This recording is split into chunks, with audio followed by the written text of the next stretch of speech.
สบายดีสบายดีคอยแมนคำรามมันจะสัมภาษณ์คนต่างประเทศเจ้าซื้อหยังเคยซื้อแขนซื้อแขนตอนนี้เจ้าอยู่บ้านไหนเคยอยู่บ้านโพนทองบนห้องไม่ว่าจะมาอยู่ลาวโดนปันใดแล้วเคยอยู่แล้วพี่ไผ่พี่ไผ่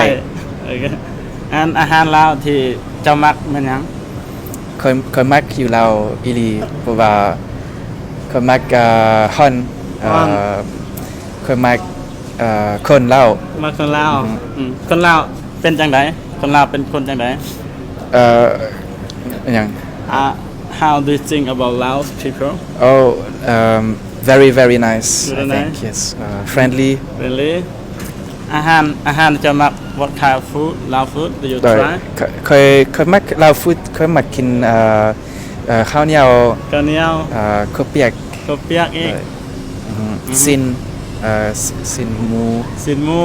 มาว่าลาวเก่งหลาย You speak Lao very well. Yeah. Not much, yeah, but okay.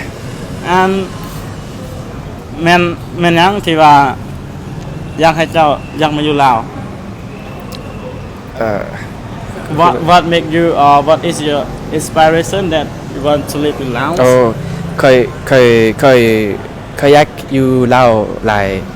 เคยต้องการเฮ็ดอยากหลายอยู่ลาวเฮ็ดอยากหลายอยู่แล้วเคยมักอีหลีและมีหยังอยากบอกทางวิดีโอมีหยังDo you have something to share in the front of the camera? Talk loud. เคยคิดลาวประเทศลาว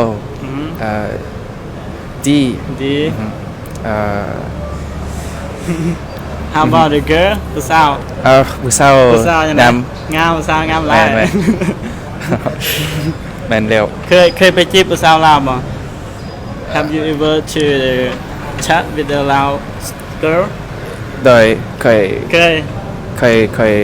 คยสมัครเว้าภาษาลาวน้อยหนึ่งกับผู้สาวได้ค่อยฮักเจ้าว่าจังได๋I love you how to say in Lao ภาษาลาวเคยฮักเจ้าokay yeah today speak very well for the Lao and English I'm so proud sir finish bye bye